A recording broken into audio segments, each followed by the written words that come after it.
The galleries, I don't know. I'd like to know the stories of the galleries and the tickets because the galleries seem almost solidly Goldwater. But that is not normally so when tickets are distributed in the normal way. The distribution of the tickets, however, Eric, was handled through state delegations. Yes, at least this was how it was supposed to be handled. Each state was delegated a proportion of the gallery tickets, and if you carry through the same convention situation, that means 2/3 of the gallery would be I think that's probably about the way it would work out anyway, yes.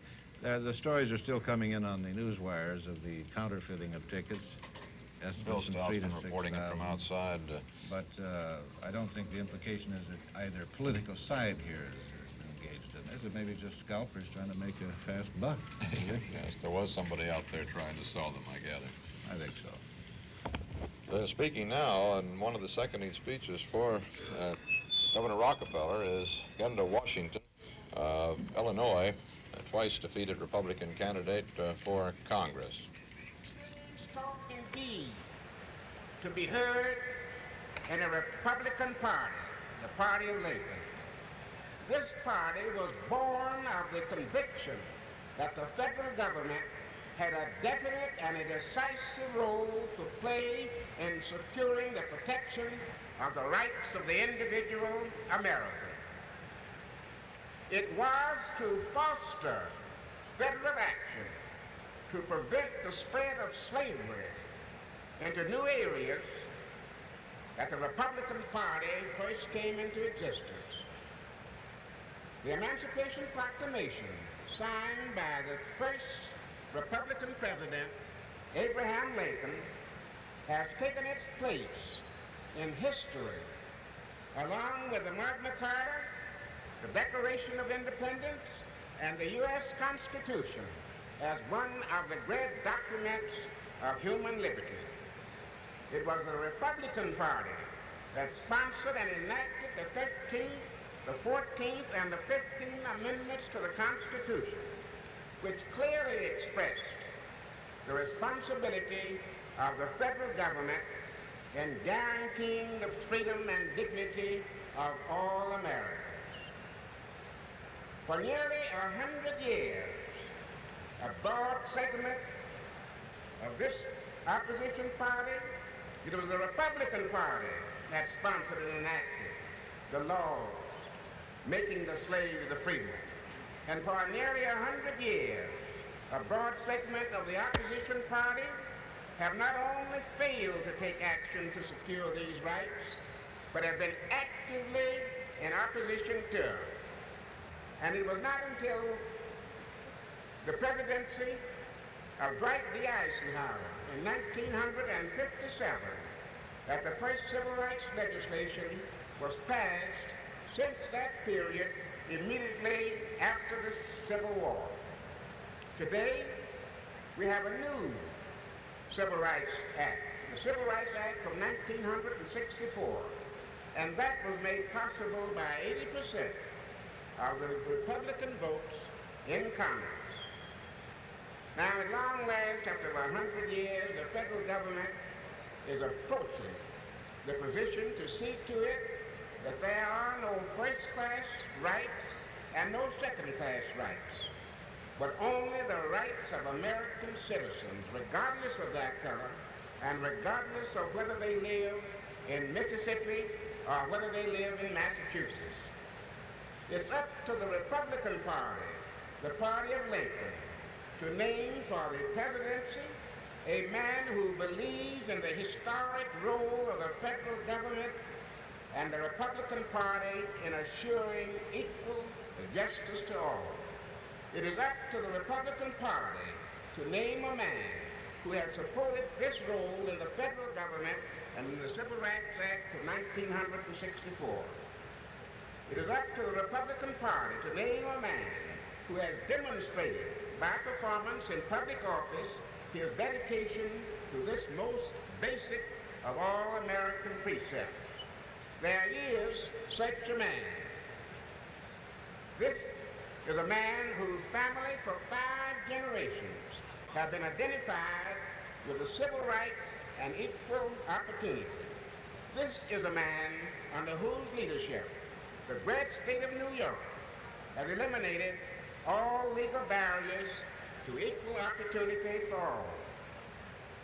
This is a man of judgment, of patience, of firmness, of proven leadership in the area of human rights as in all other areas encompassed by the government.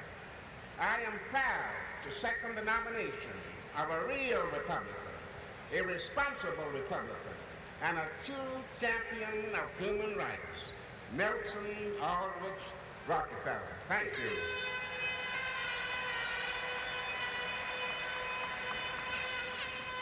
Mr. Genoa Washington, 69-year-old delegate from Illinois, was an alternate delegate to the 12th General Assembly of the United Nations appointed by President Eisenhower. He's a former president of the Chicago branch of the NAACP, former vice president of the Cook County Bar Association, incidentally. For General Eisenhower 8 years ago. Is introducing the man who made the principal nominating speech for then General Eisenhower in 1952, Theodore McKeldin, one-time governor of Maryland, now the mayor of Baltimore. Mike Wallace, we hear, is down on the floor. Somebody there. Mike, come in. Walter, I'm with Congress. I don't think it would be offered, but you know, I mean, I'm talking with Congressman John Lindsay of New York, who is talking about speculation. Speculation as to the vice presidency. There is a rumor, as you know, that the Goldwater camp is thinking, at least, of making an approach to the Scranton camp to try to put the two of them together on a ticket. Congressman Lindsay, do you know anything of such an approach? no, I have no knowledge of that at all. If any such thing is being done, why, it's being done at the highest level, at the campaign manager level. I would doubt if it was occurring. There was also talk this morning, Congressman Lindsay, that there was going to be a summit meeting in the New York camp to try to determine just how they were going to handle this coming campaign, inasmuch as they had been so strongly anti-Goldwater, and of course it looks like Goldwater is going to be the nominee. Again, I don't think that's correct. That rumor is not founded. There's no such meeting that I know of. The New York top echelon has their regular breakfast meeting every morning at 7:30. I go every morning at 7:30. There's no such discussions at all this morning. Well, isn't it an agonizing problem for the Republican leadership in New York? Well, there's no doubt about the fact that the Republican leadership in New York State will have a good deal of discussion, a good deal of thinking to do. It's going to be a very complicated campaign. What are your alternatives? I don't understand. You mean the... Well, there are the alternatives, I suppose. First of all, that you could support Barry Goldwater wholeheartedly. Is that likely? Well, it depends on a great many things. I think it depends on how the campaign shapes up. It depends on how Senator Goldwater, if he gets the nomination today, how he conducts himself. His approach to some of these very serious matters that were being debated on the floor of the convention last night. You've got some very basic principles at issues here. And I would think that all Republicans are going to have to search their consciences very deeply on these questions. That is to say, all Republicans who have been strongly in the camp of Governor Scranton of Pennsylvania. Now, you were on the floor last night, and you heard the debate on nuclear weapons and their control by the civilian chiefs, the heads of state, political control. And you heard the debate on civil rights. The Scranton forces were, the moderate forces, if you will, were defeated on all of those. There are very basic principles involved on each of these subjects. And I would think that it's going to require each Republican who have stood on those principles to examine the conduct of the Republican campaign and to examine his own conscience as to how he's going to conduct himself. Congressman Lindsay, you made an impassioned appeal for the Civil Rights Amendment last night. And yet in the New York delegation, and that includes alternates as well, there are only 3 Negroes out of 184 delegates and alternates from the state of New York. How does it work out that way? Well, you'll have to talk to the organization about that. As you know, the delegate selection is made by the county chairman in the various counties and by the state chairman and the regular party organization echelon. I'm not consulted on that. my advice is not sought on it.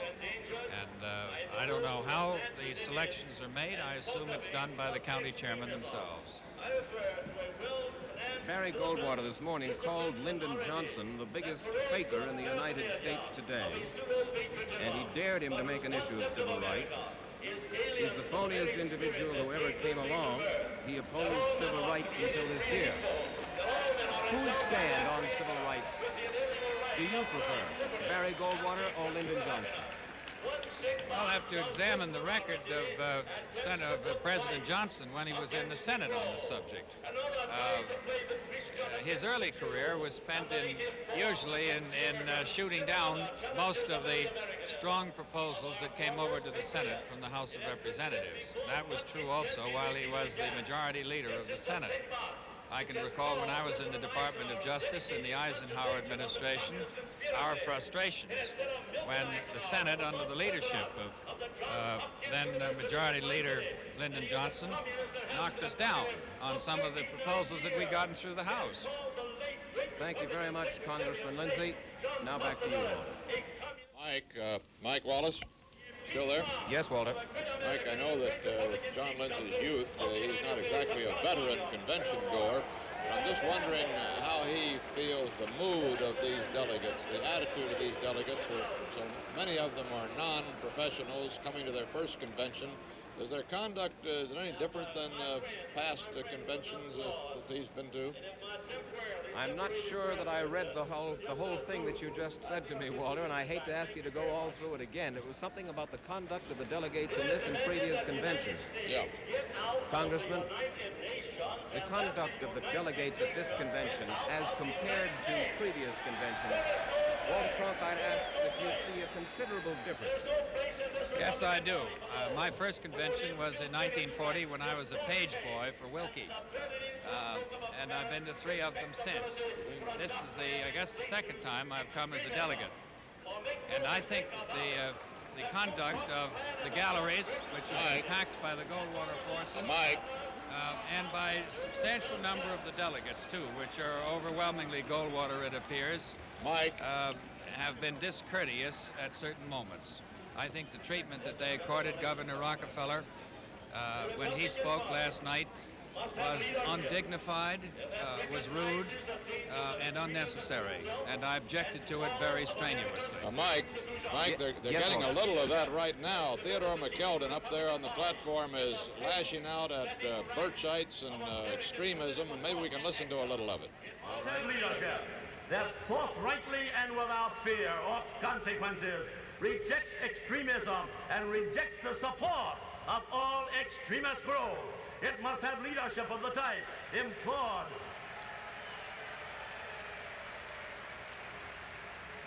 It must have leadership of the type implored from heaven by the young king of long ago who prayed, I am but a little child.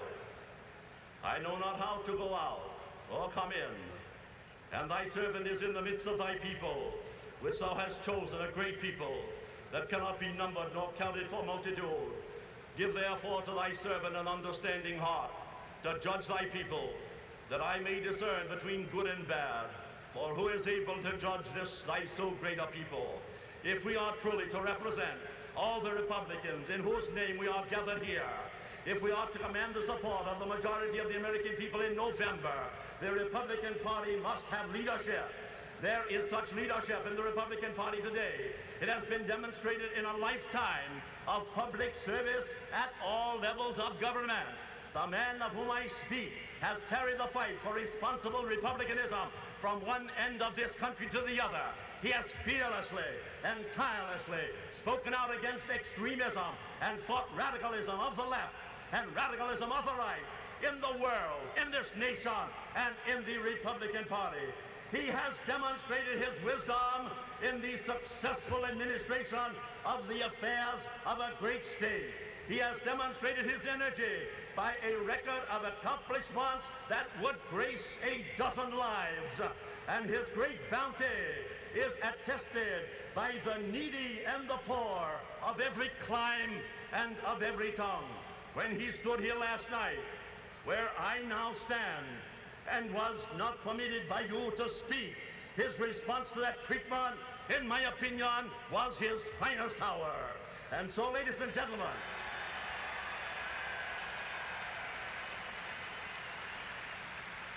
it gives me, a former governor of the state of Maryland, a great state twice, the state that brought religious freedom to this country, the only state founded by the Catholics who brought the religious freedom. It gives me great pleasure, as the mayor of the great city of Baltimore, a son of a poor policeman, to place in nomination a man of great wealth, of great culture, and who has used that great wealth and great culture and great knowledge to bless all mankind. Ladies and gentlemen of the convention, it is with pride that I second the nomination of Nelson Audrey Cronkite.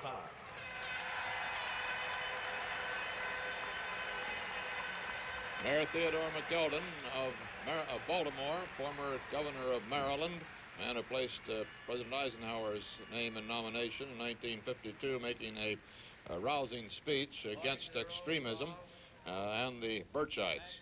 Those are the Scranton, that's the Scranton family that had just arrived here at the hall a moment ago, Mrs. Scranton and two of the Scranton children. The state senator from Hawaii, the Honorable Toshio Anzia.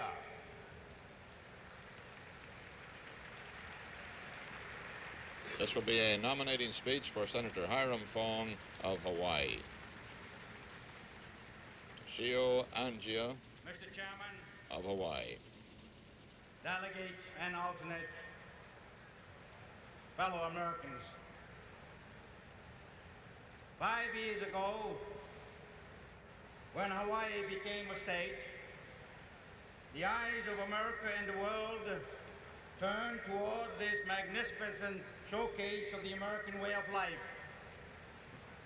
From the first moment, the people of Hawaii lived up to America's creed of equal opportunity for all. We offered the world tangible living proof that Americans believe all men are created equal by electing to the highest state and national offices persons of widely different racial extractions. The impact was stunning. Nowhere more so than in Asia and the Far East, wherein reside more than 1/2 of the world's population. Americans in our sister states became newly aware that Hawaii is the strategic link between the people of America and the people of Asia and the Pacific. That vast area, now the throbbing core of our continuing global struggle for peace. In this crucial region, where our nation is deeply committed to advancing peace and self-determination, the destiny of America is being shaped for generations to come. The times demand a leader who knows thoroughly the Pacific and the Far East, its people, its problems, and who knows how to build bridges of understanding and how to win friends for America there.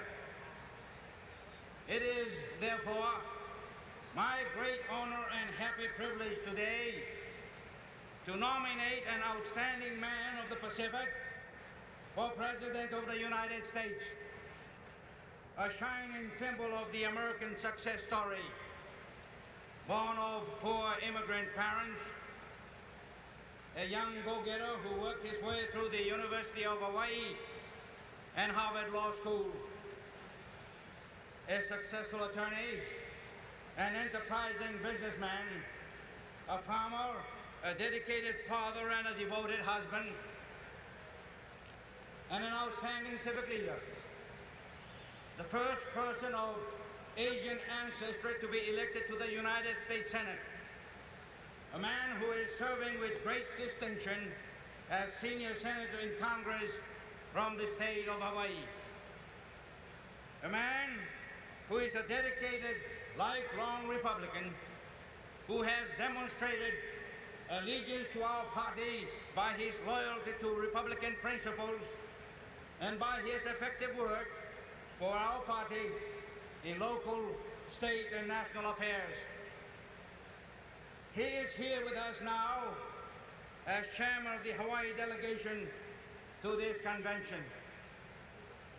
A public servant of long experience and a winner of elective office time and time again, a veteran legislator who believes in the worth and dignity of every individual, who has worked tirelessly so that people may attain their human needs for food, for homes, education, jobs, medical care, opportunity for youth, economic security for the elderly, and hope for advancement for all.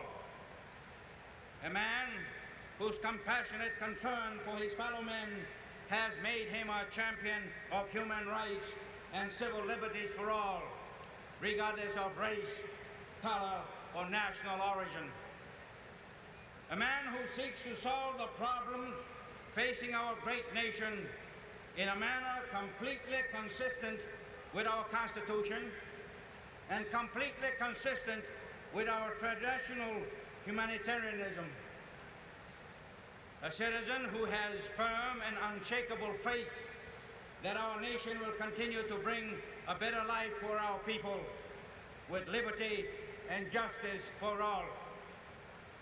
A man who is confident that liberty and justice will in time triumph everywhere.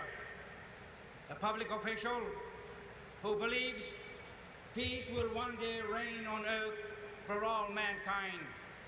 A conviction that has guided him in the past and will govern him in the years ahead. Ladies and gentlemen, I now place for nomination for President of the United States this man of the Pacific, this eminent American statesman, as Hawaii's favorite son candidate, Paramal Fong, United States Senator from the Aloha State of Hawaii.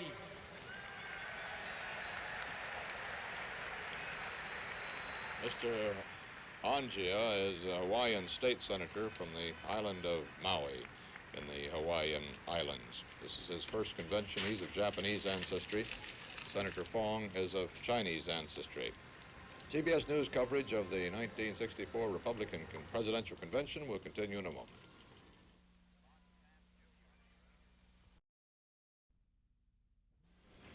There's been a lot of talk here at this Republican Convention in the San Francisco Cow Palace of forged tickets today on this big day of the convention, the day that the presidential nominee is selected. And among those who have gotten into the hall, there are a lot who have found seats already occupied, either by the legitimate occupants of the seats or by somebody who came in on forged tickets. At any rate, there are a lot of people wandering the halls here who haven't found a place to sit. And a great number of them have been passing by our CBS News area on the ground floor. Harry Reasoner's down there in that area. Harry, tell us about it. Walter, I think there are a number of reasons why our room's so crowded right now. There are more people in it than there have been at any time since the convention started. In a way, you know, a convention is like a trade fair. There's soft drink companies here giving away their wares. We're giving away television. We got a set in the center of the room with 4 monitors where people can watch. One reason they come down here, as you said, is probably because they found somebody sitting where they're supposed to because of a forged ticket. But another reason is because of our delegate board. They're here keeping track. As during the day the counts change on our first ballot forecast just a moment ago, an assistant came in and gave Goldwater another vote. He's now figuring 863 first ballot votes, more than 200 more than he needs to win the nomination. One of these forged tickets was down here.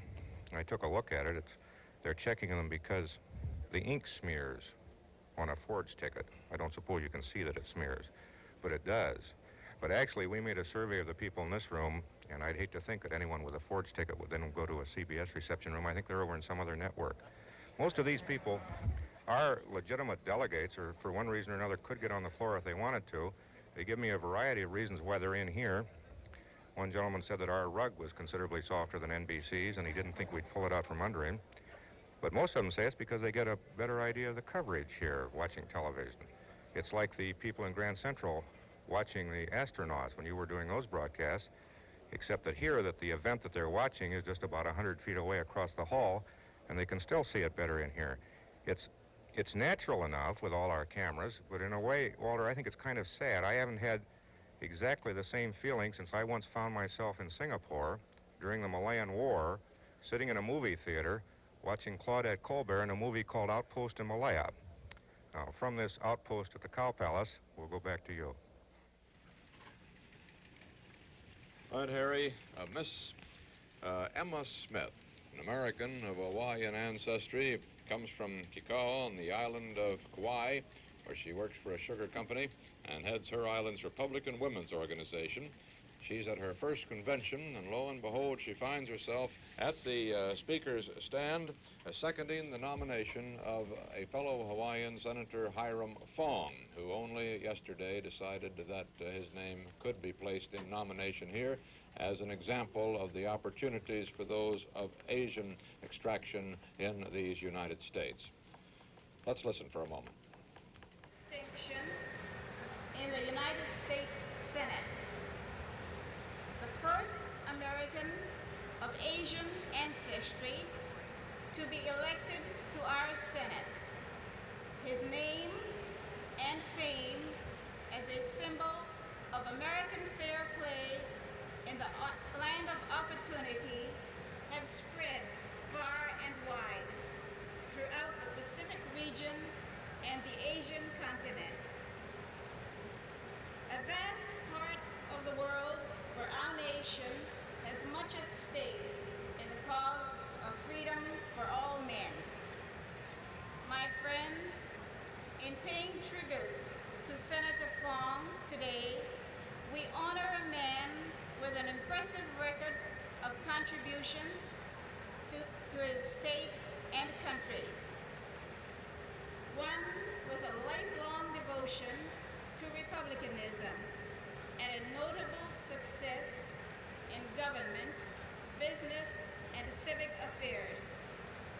So, with great happiness and pride, I second the nomination of Hawaii's favorite son candidate for president, Senator Hiram L. Fong.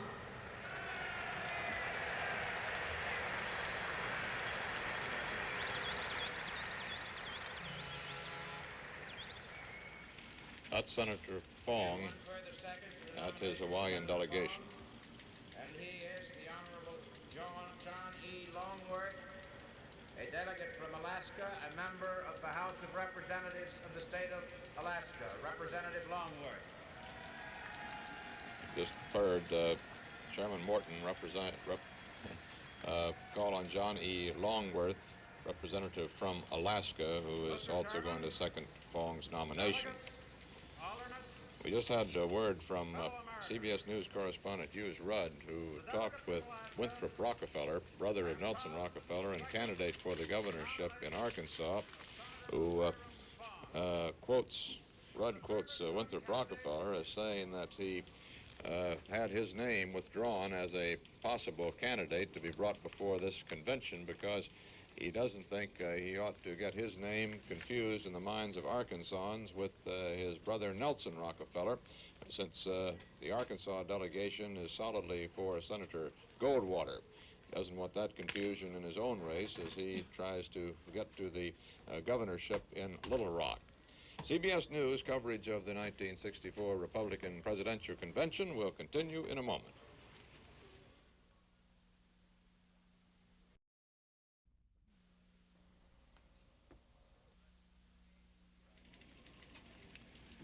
This is Walter Cronkite at the Cow Palace in San Francisco for our CBS News coverage of the Republican National Convention. Now in its third night, the big night, when this party names the man that will run against President Lyndon Johnson in November. That man will be Senator Barry Goldwater. All of the tabulations show that he will sweep to an easy first ballot victory here tonight.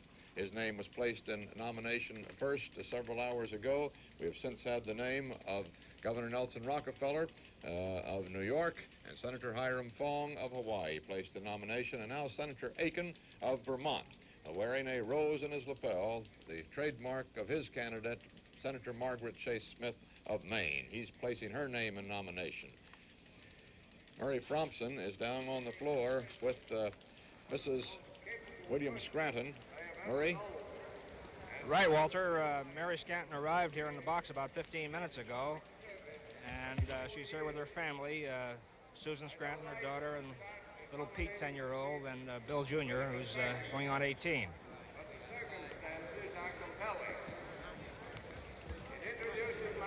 Mrs. Scranton, Walter Cronkite would like to talk to you. Put these... Yes, Walter. Hello, Mrs. Scranton. How are you? Well, very well, thank you. Good. And You've been tremendous. You're looking well despite the terrible days that you've had here and How do getting I around look all with this headset? I don't think these have been terrible days. We've had an outpouring from the people of America which would warm the hearts of anyone. And Walter, this is what I wanted to talk to you about. The fact is that we have been unable to get the delegates to look at the 500,000 letters which we have parked outside of this convention floor. I know you're terribly busy and there are a lot of important things going on, but I wondered if it would be possible, if the delegates will not look at the letters, whether the press would be willing to. I'm sure that the press would be willing to look at those, Mrs. Scranton. I'm wondering, I heard you say earlier, I'm not sure we got all of your impromptu remarks to the newsmen as you left the hotel a little while ago. About 52,000 letters, I think it was.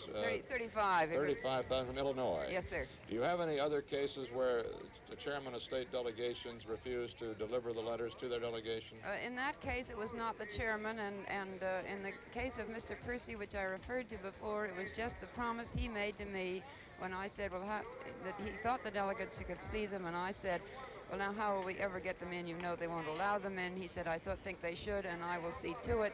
He was overruled by higher authority and did not put up a fight. Yes, we do have other instances of states who would not allow the letters to be seen by the delegates. And if I may just a moment refer to Mr. Sinsheimer, he can tell you which states, or at least one or two. He told me just a few minutes ago when I asked him that over half of the states would not allow the letters to be seen by the caucus. Warren, what's the... Well, California was the biggest one. There were some 75 or 80,000 letters from California, which evidently just lay in the caucus room floor.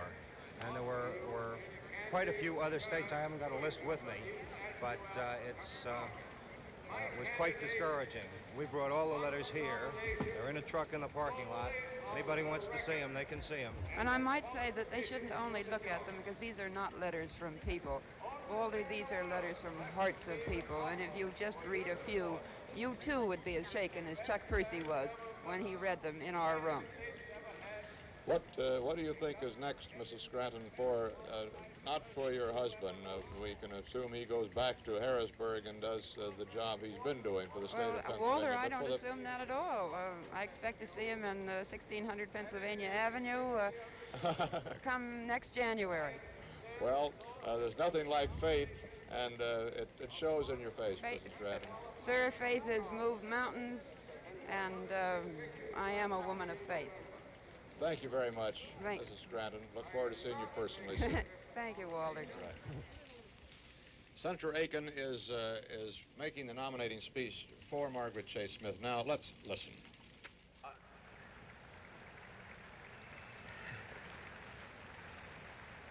I intend to support the nominee of this convention next November.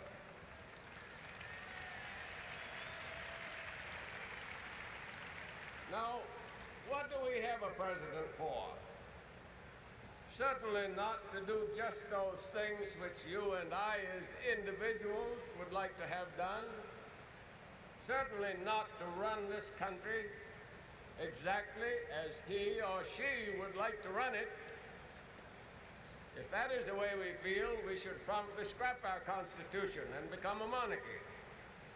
But until we reach that state of political depravity, the President of the United States will be required to perform the duties of the office as set forth by our Constitution and to administer laws and carry out programs as laid down by the Congress.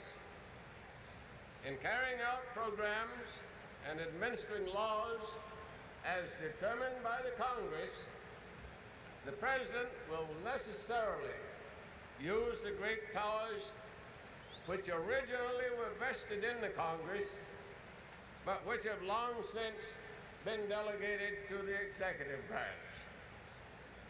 There are some Republicans who still insist that Congress rescind these delegations of authority. Let's not kid ourselves, however. The next president, whether Republican or Democrat, and regardless of race, creed, color, or sex, is not going to recommend that Congress rescind the powers that have been delegated to the White House over the past century. In view of this situation, it is far more important to elect a person of integrity and ability to the presidency, one who owes allegiance to no special interests, either domestic or foreign. Now we go outside the Cow Palace to Hughes Rudd, outside the Cow Palace. Walter, I'm standing actually just inside the main entrance to the Cow Palace where the Scranton demonstration is forming up, waiting to go out onto the floor. I heard you talking with Mrs. Scranton. She mentioned those letters, that she said she wished the delegates would come outside and look at them. Well, I was speaking with a young Scranton worker about an hour ago, and he was complaining to me that he kept sending word into the floor to the various Scranton leaders out there that the letters were here to be distributed on the floor. That apparently was the original program, but he said he couldn't get anybody to do anything about it. Incidentally, a lot of these Scranton supporters, most of them too young to vote, but they can still wave banners, were in the hall earlier. But what happened? They wouldn't let you stay in there? Yeah, they took our tickets away. Two people wearing Goldwater buttons took our tickets away and then gave us to an usher and said our tickets were phony, and the usher kicked us out. What happened to you in there? I've got legitimate tickets, and I'm glad these people are for Scranton. You got no problem. Who else was in there and was thrown out? Were you? I was with him, and the Goldwater people kept the tickets. They took your... They took the guy with the Goldwater badge took our tickets, and he kept them, and he told the usher that we had fraudulent tickets, and the usher threw us out, but the Goldwater guy kept the tickets. I heard that some people without tickets got in just by carrying Goldwater signs. Is that true, do you think? I don't know. That right there seems just like it. We were up in the top galleries, and it seemed that if we didn't have a Goldwater sign, we'd almost be forced out, actually. I mean, that's the way we seemed safe if we carried a Goldwater sign. Well, who was doing the forcing out? Well, it was those with Goldwater buttons, actually. Maybe the ushers, what seemed like helpers there. They'd say, well, may I see your ticket, please? You'd show them the ticket. Well, this is a phony ticket, so they tell the usher, and out you go. All right, thank you. Well, Walter, within a few minutes, or possibly 20 minutes, this crowd will be ready to move out onto the floor. That's it from down here. Now back to you. Thank you, Hughes. On the floor, we are hearing from Senator Aiken of Vermont, who is placing in nomination the name of Margaret Chase Smith. A president should have courage. Courage to stand for the right when it may not be popular to do so. Courage to stand for decency in the conduct of public affairs. Courage to stand alone if necessary against formidable odds. Does my candidate have that kind of courage? I can refer you to several high-ranking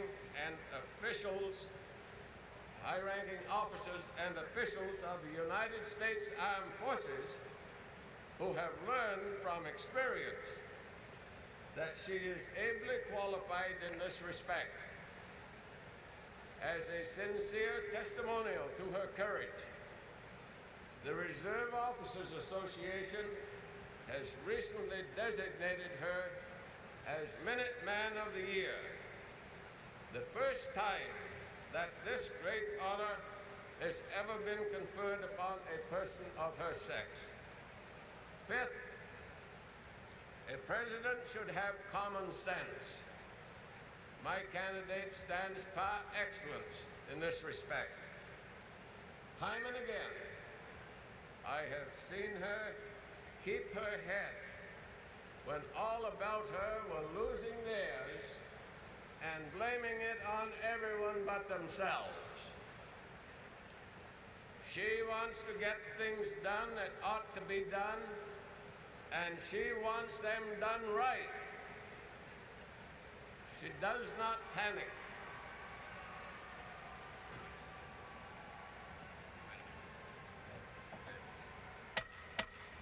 That is Senator Smith on the left there. Let us have order in the chamber. Senator from Vermont. The candidate I shall propose does not panic when things don't go to suit her.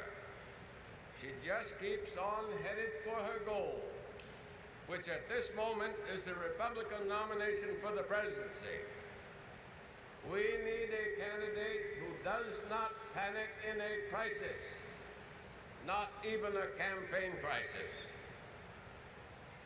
Nor should we support a candidate just because we are partial to any particular industry, either at home or abroad. We don't want an industry in the White House. We want a living, capable, conscientious human being. We want to nominate and elect a president who will promote the interests of our nation, both at home and abroad, with impartial consideration for all. We want a candidate who enjoys the confidence of people in all walks of life. The one I shall nominate has demonstrated time and again that she can walk with kings nor lose the common touch. She never forgets her own people, and the glare of glory has never turned her head. The record majorities which the people of her home state have given her with each passing election are eloquent testimony to this trait of her character. Her conduct during this campaign has been rather unusual. She has not neglected her work in the Senate to chase down delegates to this convention. The job she was elected to do has come first. Running solely on her record and her qualifications for the office, she has spent no money for advertising, has hired no paid workers, has made no promises, and will have nothing to do with the wheeling and dealing, the trading and raiding practices, which I understand have sometimes been used in political campaigns. I now ask you two questions. Do you want the United States to have good government?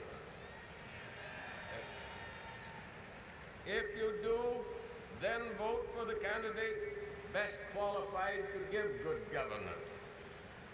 Do you want to win the November election? If you do,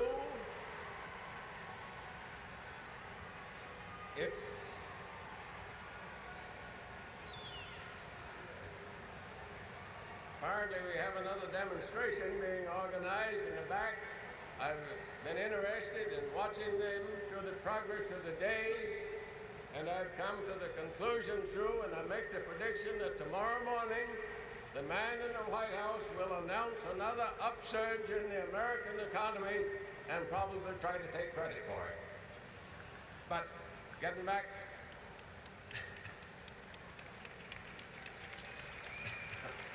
late actually. All right, Bill.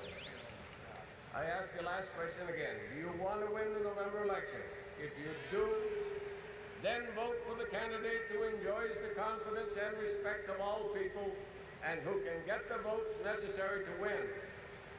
I am now proud and honored to nominate that candidate, the senior senator from the great Republican state of Maine, Senator Margaret Chase Smith.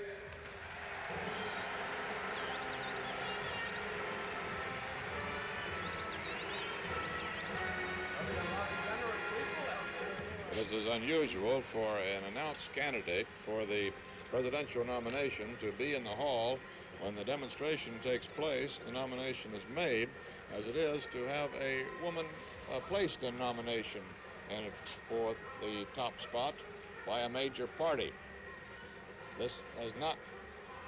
Roger Mudd is there with Margaret Chase Smith now.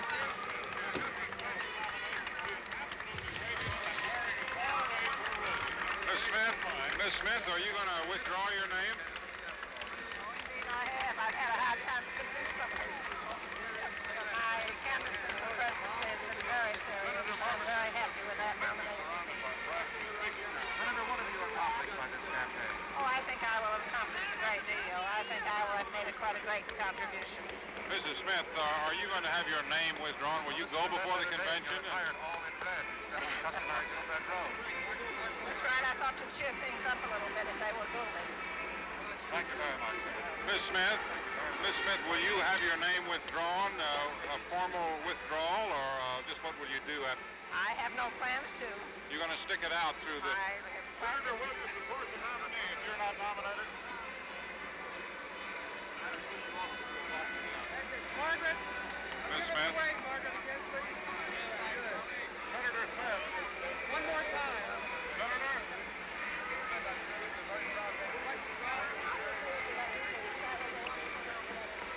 How do you like that demonstration? Well, I'm trying to see it. I don't get it.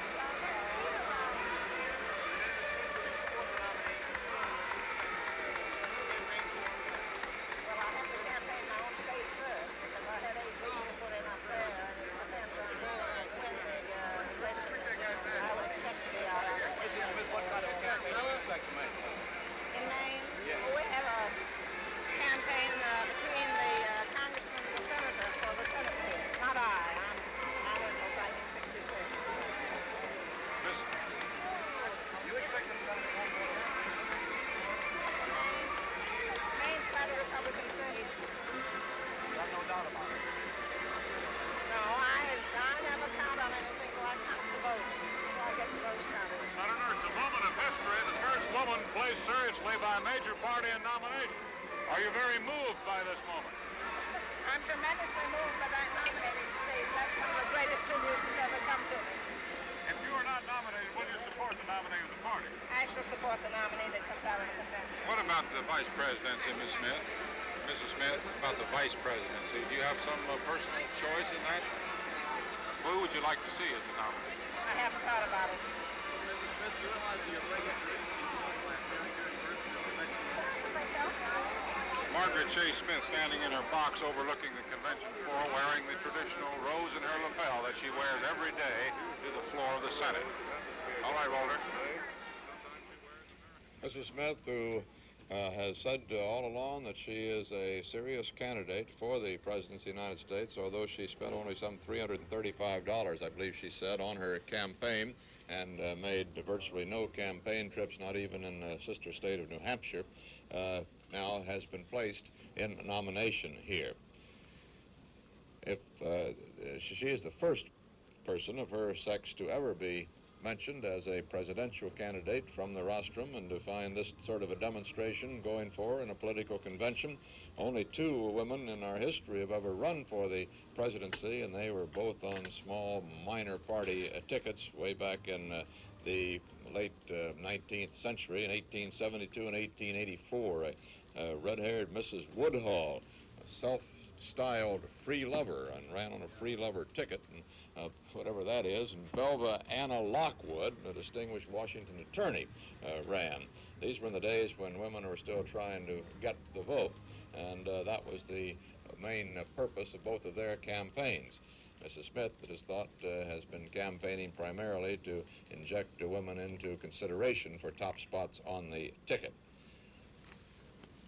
In the back of the Cow Palace here, Bill Stout is with General Edwin Walker. Bill? Yes, Walter. One of the most familiar figures in American politics, a military hero who turned to politics after retiring, General Edwin Walker. What do you think of the flavor of the convention, sir? I think the flavor of the convention is very, very excellent. It's wonderful to see so many people that are demanding to be heard, and this convention is built on grassroots development and the enthusiasm from the grassroots. It's wonderful to see what's going on here at the convention in San Francisco. Senator Goldwater, your candidate? I am supporting a platform anywhere I find a platform that I think fits America and our country and our people. What did you think of the attempt to write in a strong denunciation of conservative groups, including the John Birch Society, extremist groups in general, and that one in particular?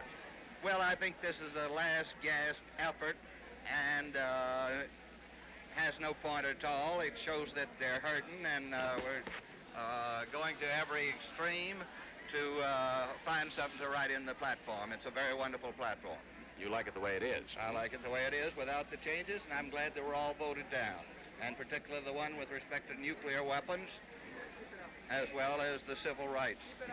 Do you feel, as a good many people seem to, that this convention represents a turning point for the Republican Party, a shift back to conservatism? It's certainly a turning point in the Conservative Party, and I think it's bigger than that. I believe it's a turning point in the nation. There's a great conservative force in the Democratic Party, particularly across the South, and certainly further up north, as well as indicated as on his campaign in that area. So there's a great shift throughout the nation with respect to conservatism. General Walker. Thank you very much, General. Walter, back to you. Here the demonstration goes on. Bill? Yes. Bill, if the general's still there, would you ask him what party plans to take in the Democratic convention? After all, he ran for governor of Texas on a Democratic ticket. Is he going to Atlantic City? They want to be secure and nationally secured, and I am convinced that 90% of them at least want the military arm of their country to stand between them and all enemies, whoever those enemies happen to be. General, you ran for governor of Texas on the Democratic ticket. What part do you intend to play in the Democratic convention? Will you be at Atlantic City? I am not committed to the Democratic Party in any way. I'm no more committed to one party than I am to another. I'm perfectly free to support to what I see that is good in a cause and a purpose for this country anywhere I go, and I thank you very much. What do you think of the chances Walter? Well, I suppose that's the answer. I don't know whether he's going to Atlantic City or not, but I had heard earlier that he did intend to. He told some people around the Jack Tar Hotel, which is the headquarters of the Southern delegations here, that he would be. Campaign 64, CBS News coverage of the 1964 Republican Convention will continue in a moment.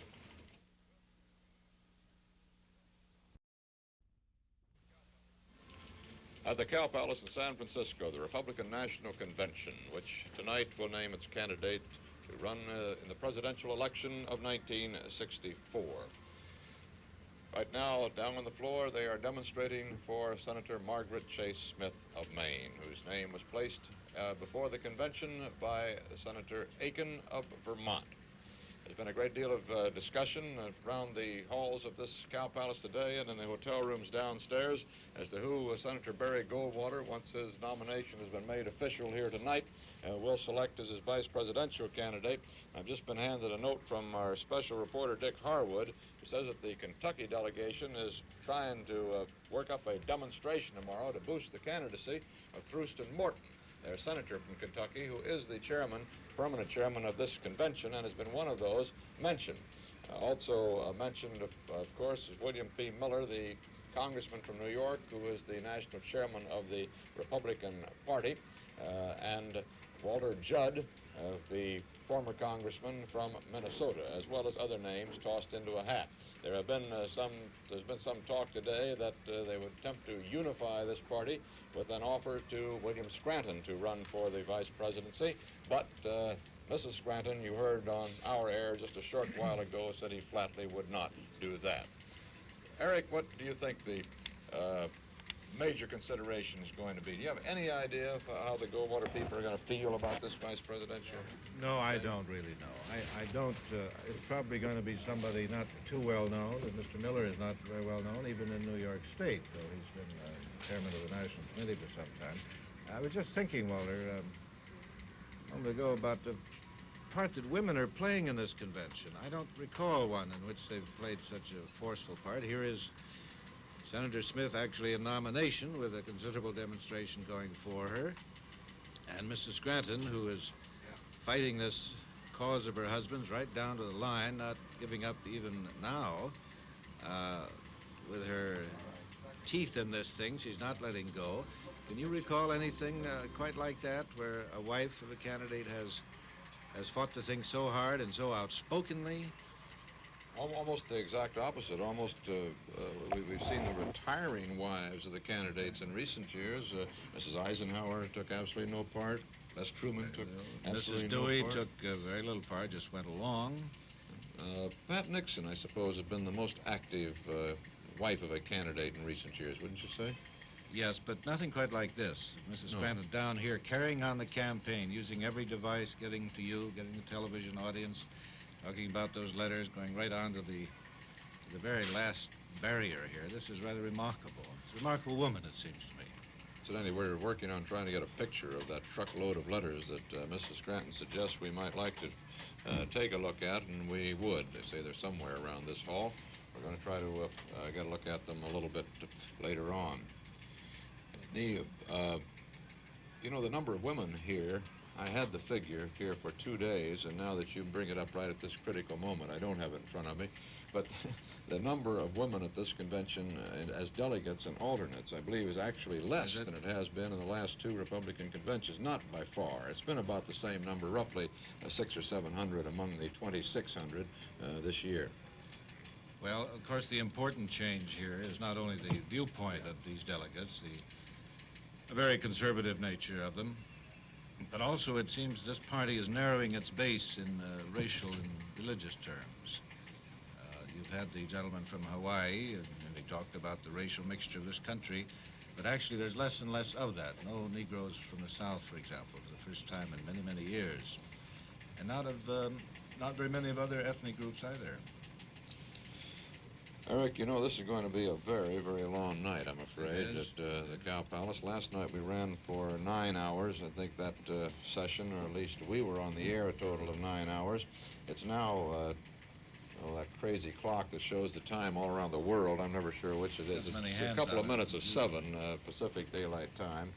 And that means this session has been underway now for 4.5 hours.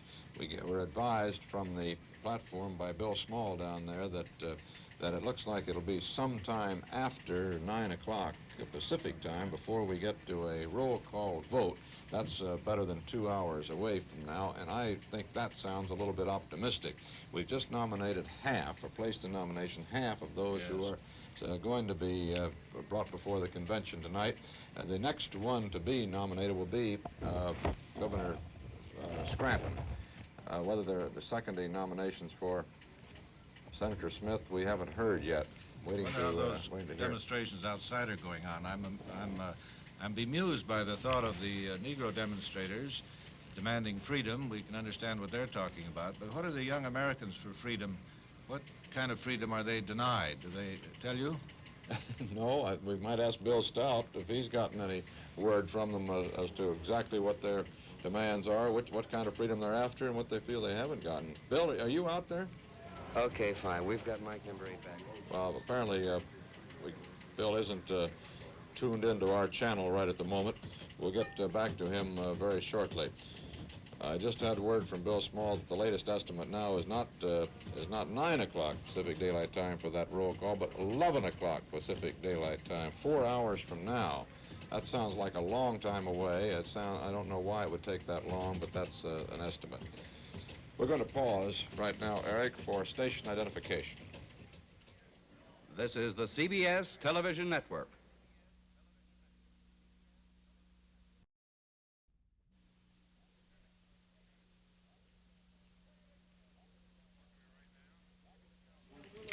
Back at the Cow Palace in San Francisco, and at the podium right now is Governor Reed of Maine, Senator Margaret Chase Smith's home state, who is making one of the seconding speeches for her.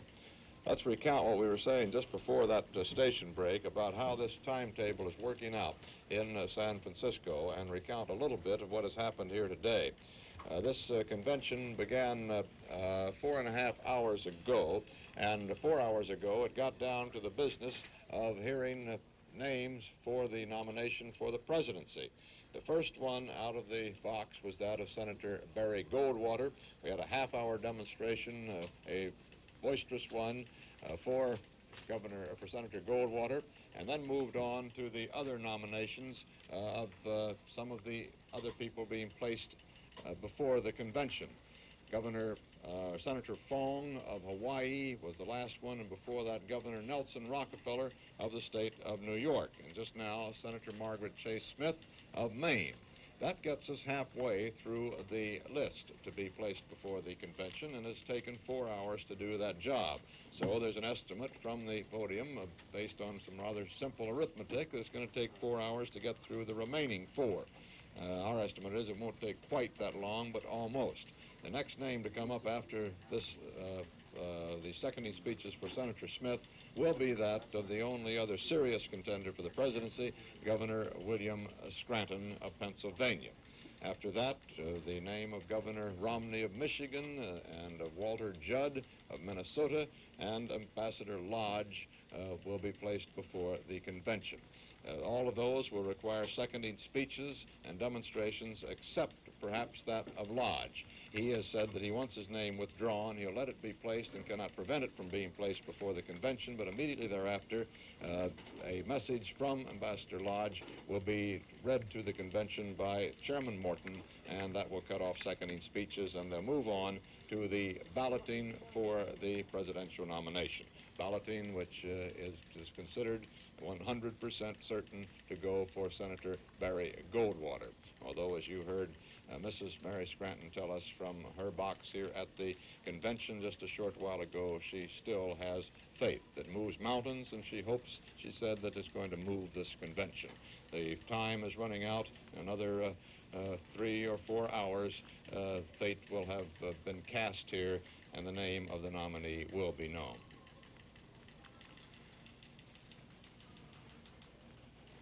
Margaret Smith. With the presidential nomination apparently locked up, the one big question remaining is the name of the vice presidential candidate. A man rather close to the mainstream here is former Vice President Richard Nixon, and today he denied one rumor but passed along a few others. Here's CBS News correspondent Paul Niven. Called another correspondent and myself into his suite to deny categorically and emphatically a report which had been broadcast a few minutes earlier, incidentally not broadcast by CBS News, about an alleged secret meeting between himself and Senator Goldwater sometime yesterday or last night. Nixon said that he had talked, as we all knew, with Senator Goldwater at a lunch at the Mark Hopkins Hotel yesterday noon, and that Goldwater had expressed an interest in a further private meeting with him. However, the former vice president said that since that meeting yesterday noon, he had had no communication of any kind with Goldwater or any of his people. The broadcast report had gone on to speculate about Mr. Nixon as the possible vice presidential nominee. Nixon told us frankly that he had heard up till yesterday that party chairman William Miller had the vice presidential nomination locked up. Nixon said that as far as he knew, Miller was still the front runner. However, in conversations with delegates who had come to see him today, Nixon had also heard mention of the names of Congressman Gerald Ford of Michigan, former Congressman Walter Judd of Minnesota, and himself, Nixon. But on the subject of himself as a vice presidential nominee, Nixon told us categorically that he would not accept the vice presidential nomination in any circumstances.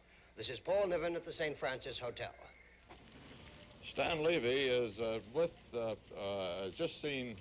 Len Hall at the St. Francis Hotel now, outside of Vice President Nixon's room. Stan? Mr. Hall, do you have any reading on the vice presidential situation? Well, I would make a guess that it's going to be Representative Miller of New York. Mr. Hall, you've been up here in Mr. Nixon's suite. Have you been talking about the vice presidential situation, sir? No, not at all. We've just been talking general politics and the Republican Party.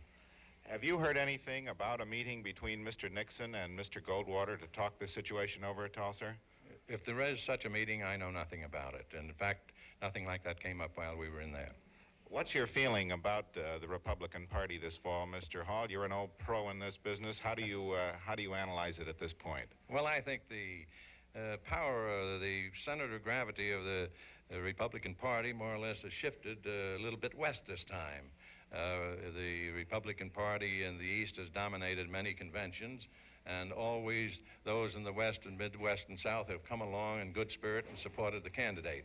I'm certain the same thing's going to happen this time, and we're going to have a united Republican Party behind Barry Goldwater. Is this a good thing for the party, Mr. Hall? I think the party is going to be strong the moment we leave this convention. Thank you very much, Leonard Hall.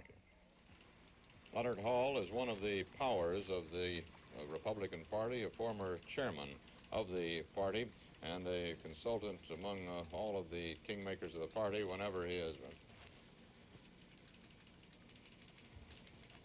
On the floor of the convention, Congresswoman Frances Bolton of Ohio is seconding Senator Margaret Chase Smith now.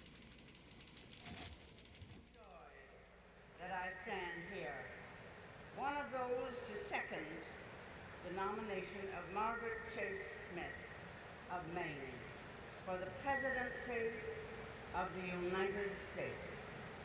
A woman of rich experience in all that is best in American living. She is an example of what this country stands for. Her life has not been one of ease. Rather, has it been filled with responsibility, heavy family burdens, financial problems. These she has carried with a smiling courage that has won her the admiration of all who know her. One of her strong characteristics has been her pride, not for herself, but for and in women as a whole. To do things on her own, to prove as she has done in each election that Americans, the American people, can judge intrinsic values unadulterated by money. Everywhere she went, and she covered the state well, volunteers sprang up like mushrooms to drive her, to gather people together to meet her, to hear the simple words that came from her heart and went straight into their hearts. She has won every election, has made a reputation for the state of Maine that few, if any, states can ever aspire to. The Republican Party does well to bring to this convention this candidate for the presidency. As a party, we must continue to seek women for high posts. President Eisenhower gave to Ovida Kulpavi the responsibility of the new Department of Health, Education, and Welfare. And she followed this with many other evidences of the Republican appreciation, newly come by, of competent and experienced women. Now the moment is here when a woman of very high order is presenting herself for the most important office in the land. It is a glowing milestone on the road women have built for themselves and for national recognition.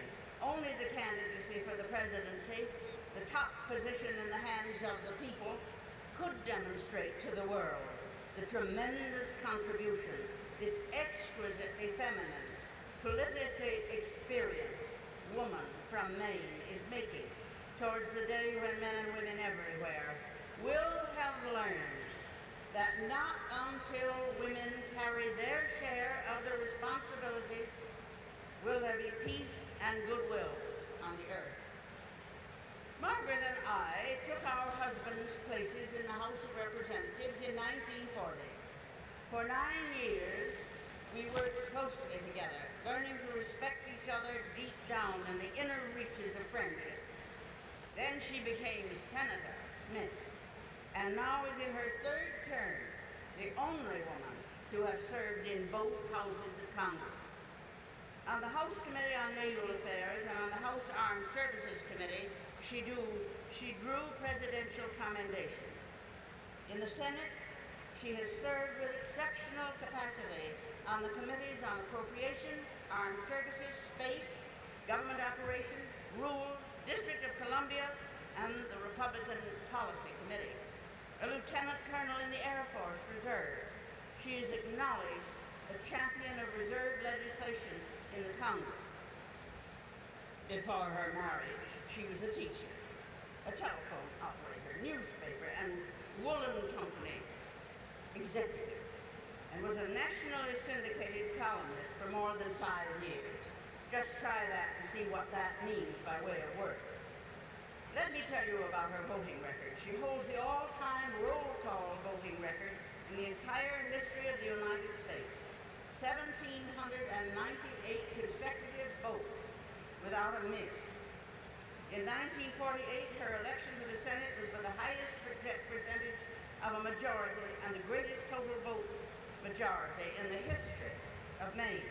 In 54, when she was re-elected to a second full 6 terms in the Senate, she was the top vote getter of all the candidates for the office. In 1960, the election which she was re-elected to a 3rd term, and again she was the top vote getter. I have been asked, but what can a woman know about foreign affairs? How can she be qualified in foreign areas of a president's responsibility? 9 extensive trips throughout the world have given her first-hand knowledge not only of the problems of the many countries, but an understanding of the personalities with whom we must deal. Few politically trained people in history have conferred with so many leaders. Her calm objectivity with a charming smile makes her peculiarly fitted to deal with the great decisions that a president has to make. Fellow Republicans, in seconding the nomination of Senator Margaret Chase Smith for the presidency of these United States, I give you the first woman to be placed in nomination for president by a major political party. I sincerely hope that many of you will recognize her capacity and her consecration to the most far-reaching goals of the United States, and that you will give her your vote. She is indeed making history today. History for us women, and for the United States as accepting the unusual, for the Republicans to accept the unusual.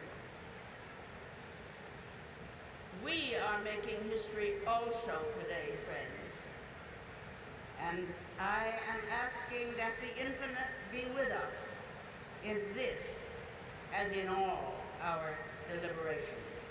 Thank you. That was Congresswoman Frances Bolden of Ohio, seconding Senator Margaret Chase Smith for the presidential nomination. Campaign 64, CBS News coverage of the 1964 Republican Convention will continue in a moment. Now let's go down to Mike Wallace with Chuck Percy, candidate for the governorship of Illinois, on the floor. Walter, I'm sitting here with Charles Percy, and I heard you talking with Mrs. William Scranton a little while ago about those letters that she says that were sent over to the Illinois delegation but were never delivered to the delegation. Chuck Percy has been talking with his wife, who is someplace here in the hall, and I believe that she's about to give him the same information. Lorraine, I wonder if you could tell me what the message was that Mary Scranton had on network television. What do you want? I'd like the message that they say you have now from Mary Scranton. What was it she said? One of our delegates in the delegate lounge said that he had heard in an interview that Mary Scranton had said that Chuck Percy had broken his promise to her in that there were 60,000 pro-Scranton letters that were to go to the delegation and had not been given. But I told him that I didn't know anything about those letters and that the letters were practically even, both for Scranton and Goldwater. In fact, a few more probably were sent from the Goldwater people. Well, Lorraine, the story is this, and I think it would be it'll be hard for me to call Mary Scranton from the floor. Could you call her? And as you know, she's one of the most wonderful women I've had in politics. Several days ago, I went over to see her, as you know, and talked with her at her request. I was anxious to talk with her, particularly to explain to her the nature of the pledge that I had made 12 months ago, that I would vote with the majority of the delegation, and told her that I couldn't begin a political career on a broken pledge, so that I had to vote with the majority of the delegation because I had the unique job of uniting this party in Illinois after the convention is over. And I wanted her to understand this, and I knew that Governor Scranton understood it himself. She asked me about the 30,000 to 35,000 letters that had come to the Scranton headquarters from Illinois and asked what they should be done with them. And actually, she showed me those letters, and I read through some of them. When I saw them, I suggested that they be sent over to the Illinois delegation. The next morning, I met Larry Coughlin, the representative from Scranton headquarters, and the letters were taken right into the Illinois delegation room at the Fairmont Hotel. I told Senator Dirksen, our chairman, about them, and Senator Dirksen announced from the floor to the delegates that these 30 to 35,000 letters were available, that they could be inspected and read. And then he turned to the secretary, Ray Page of the delegation, Ray sitting right next to me here, Lorraine, and he said, I want it made a matter of record that this delegation has been told about these letters, and every delegate is eligible to read every one of these letters. Arthur Bidwell, sitting right next to me, the Senate Pro Tem. You were a delegate. You were told about those letters, were you? It was a complete and accurate report, Governor, that you just given.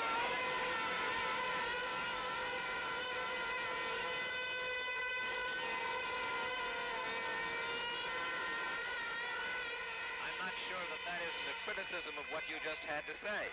Well, what we did then, actually after the Senator Dirksen had told him about it, in fact, Secretary Ray Page has his minute books here, and this is the telegram, actually, that was read to the delegates indicating that 35,000 letters were there, and it was signed Illinois Scranton for President Committee. Secondly, after the famous Scranton letter was released to us, and we had copies of it sent to Senator Goldwater, there was a great deal of concern in the delegation and a great deal of emotion about this. They wanted, as you remember, they wanted to pass a resolution of censure. I then rose and suggested that we wait 24 hours, let the dust settle, don't be emotional about this matter. This is the way a campaign gets, and told them again about the 35,000 letters that were there. Some of the delegates have seen and read those letters. Then the last thing we did was to consult with the Scranton headquarters about what disposition should be made of them. We made the offer to acknowledge every single one of them. The next morning I held a staff meeting with 16 people, and we've set the machinery up for acknowledging them. Where are those letters now, Mr. President? Those letters are now at the Percy for Governor headquarters, and a staff of 16 people. I know the look of concern my campaign manager, who's also an alternate delegate here, has on his face. This is quite a job, but we felt quite obligated, even though the letters are addressed to the headquarters and not to us, to acknowledge those letters. That's the solution from Charles Percy, Walter, of the missing letters. Now back to you. We just heard from Duke Kaminsky, one of the veteran reporters around the State House at Harrisburg, Pennsylvania, and a special reporter for us here at the Cow Palace for the Republican Convention, that some of the better informed Pennsylvania delegates, as he puts it, have learned that William Scranton will appear here at the Cow Palace after he has been placed in nomination, and will appear on the floor to take himself out of the race. This is the report from our special reporter, Duke Kaminsky. That would come, if it does come to pass, in a very short time now. The last of the seconding speeches for Senator Margaret Chase Smith is being made just now, and the next order of business, as we have been led to believe from the platform, will be to hear Dr. Milton Eisenhower place before the convention the name of William Scranton. Martin Agronsky is down there on the floor with Senator John Tower of Texas. Martin? Yes, Walter. We're having a terribly frustrating time down here. We keep running into people who know who the vice presidential candidate is almost certain to be, and we can never get him to tell us. Now, I'm here with Senator Tower, who I have every reason to believe does know, who's indicated that he does know, but has also indicated very clearly he's not going to tell me. Let's start anyway. Who is going to be Mr. Goldwater's running mate? Do you know, Senator Tower? Well, actually, Martin, I really don't know, and I don't think it has been decided definitely yet. Really not? I don't think so. Well, some of the people very close to Senator Goldwater have indicated the choice has been made. That's not so? Well, I don't think it is. I think a number of names are under consideration, but I don't believe the final choice has been made. Senator Tower, would you think that the candidate who is chosen will represent an effort on the part of Senator Goldwater to broaden the base of his appeal, or to choose, by that I mean a liberal, or to choose a conservative who is more in line with his thinking? Well, I don't believe there really is such thing as a liberal Republican in the sense to say Hubert Humphrey is a liberal. I think that... Well, how would you describe Senator Javits? Well, I would describe Senator Javits as what we might call a moderate Republican or a middle-of-the-road Republican. Or Senator Keating? I would say the same for Senator Keating. I think that our nominee will come from a northeastern state, probably. I think he'll be chosen with an eye to getting a good campaigner. Not necessarily with an eye to carrying a particular state, but with an eye to getting a good campaigner who understands politics and who who has the physical stamina and the intellect to make a good campaign. Sounds to me like you might be describing, when you limit to the Northeast, either Mr. Miller, Congressman Miller of New York, or Governor Scranton of Pennsylvania. Martin, yes? I hate to interrupt this, but it could be any Martin number is just of people. about to introduce Dr. Milton Eisenhower, and I think we better get back to the podium. One of our foremost institutions, an institution that's known for its leadership in the scientific and the cultural field throughout the world.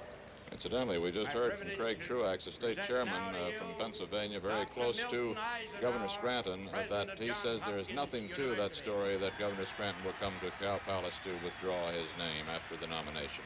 Here is Dr. Milton Eisenhower, the younger brother of former President Eisenhower. At 64, the president of Johns Hopkins University in Baltimore and the head of the Republican Critical Issues Council. Mr. Chairman, fellow delegates, ladies and gentlemen, we delegates in this convention hall are here on behalf of millions of fellow Republicans to chart the future course of this great nation. These millions are watching us at this moment. We are here on behalf of all Americans who have faith that the two-party system will provide the highest caliber of leadership, and Americans everywhere are closely following these proceedings. And we are here on behalf of a watchful and deeply concerned free world which looks to the United States for wise leadership in the endless struggle for universal freedom.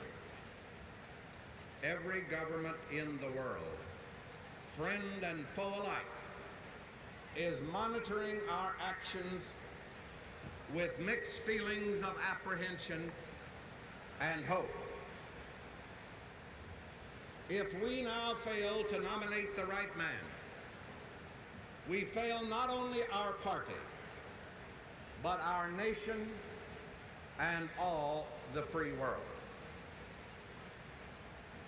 There are times in the life of every great nation that demand of its leaders unprecedented foresight, wisdom, and courage.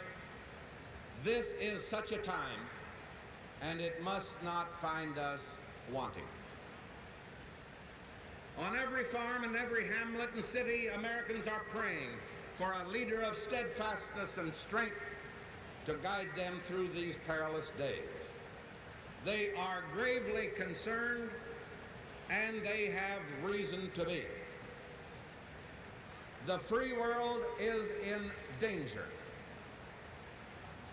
The present administration has blunted the sword and shattered the shield of the Atlantic Alliance, which Republicans kept sound and secure through the dangerous 50s.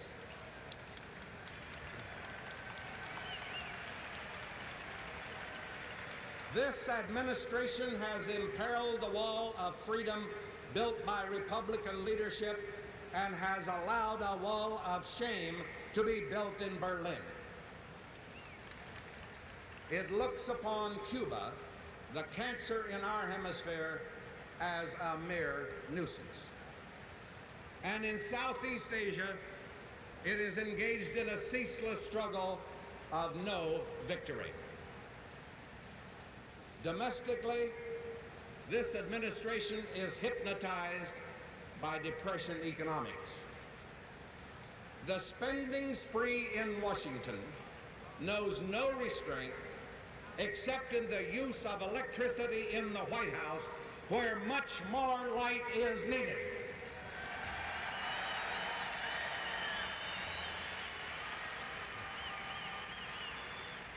The only great achievement of the past 4 years, passage of the Civil Rights Act, was accomplished with the inspired leadership